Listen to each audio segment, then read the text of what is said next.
These are the legends of Chima.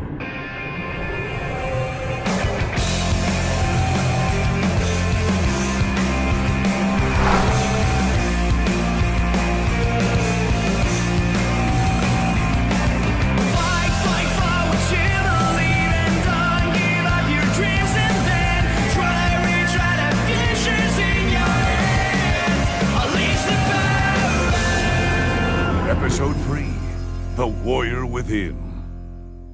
Greetings, citizens of Chima. This is RusticCastle from the Chima Markets, and welcome to the final instalment of my LEGO Chima landscape mock.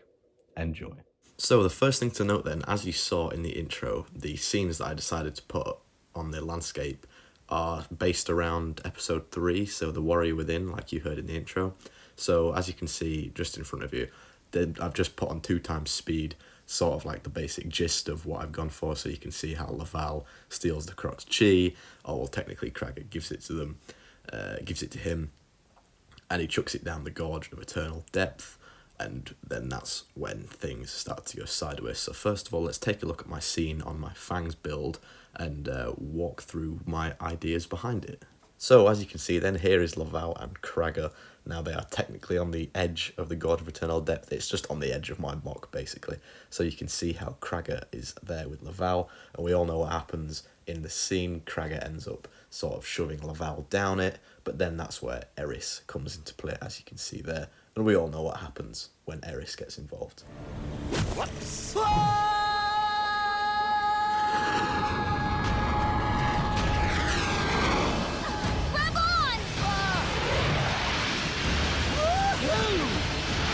So yeah, as you can see, that's why I've put the Eagle Interceptor on my landscape, and I've got Eris flying towards Laval, ready to save him.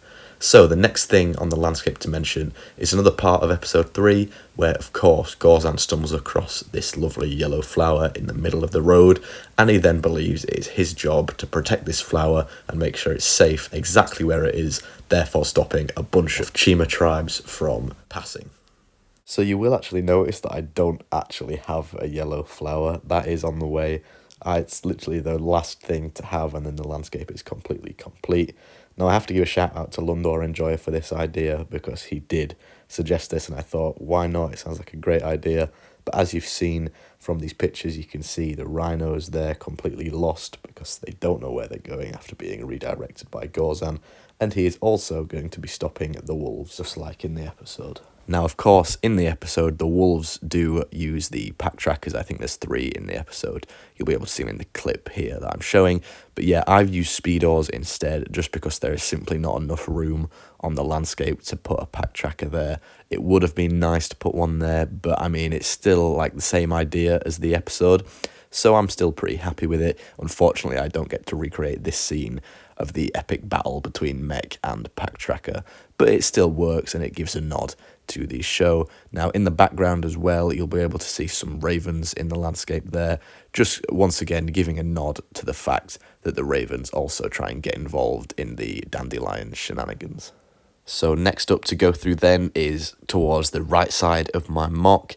I have laid out basically just a bunch of lion soldiers and also eagle warriors, basically because to represent this scene that you're seeing in front of you when Laval and Cragger are obviously fighting, and then Laval gets stuck in a sticky situation because he's surrounded by the Crocs.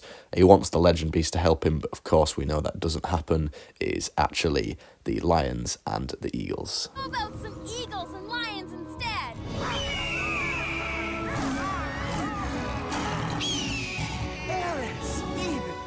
So to finish things off then for my mock, basically I'll go through all the little details that I've added. Starting on the left, there's a bit of a little speedo race that I sort of added just to fill in some space. Of course, this is being commentated by Aquila, the eagle bird, the eye in the sky, as he says. And I've given him like a microphone and a megaphone attachment so that basically we know that he's obviously commentating this race. You'll see Igor has got like a little stopwatch to time himself, and I thought, seeing as though in the actual races it's always only the main 8 that race, why not make it so it looks like that the other animals in the tribes actually get a chance to race around in Chima. Next up then, there is also Skinner has unfortunately crashed his speedo, and Breezor is there to help him fix it. You'll notice that I've actually given him the little pin piece that is actually used to put the speedos together. I thought that works pretty well. And then there is Ewald at the top, letting the rhinos know they've gone the wrong way. He, of course, has a book, of course. Then underneath underneath Ewald is Ferty in the cave, Furtivo to give him his full name, basically just watching all the mischief unfold, watching all the craziness, because he loves a bit of mischief. Another thing to note is Bladvik, of course, is enjoying his time by the rocks, by the river, with his honey, just relaxing. So that pretty much does wrap it up then for my landscape, guys. I really hope you enjoyed this series. Let me know if you like the setup that I've gone for, and also let me know if you think I should just take the setup down and maybe start working on stop motion. It's never something I've actually looked into before, but a little Chima mini-series of stop motion might be pretty cool. But let me know what you think to that idea down below. So that is going to be it from me. I'd like to thank you very much for watching this video. Please do not forget to leave a like, subscribe, join the Discord if you haven't already, and of course, stay legendary.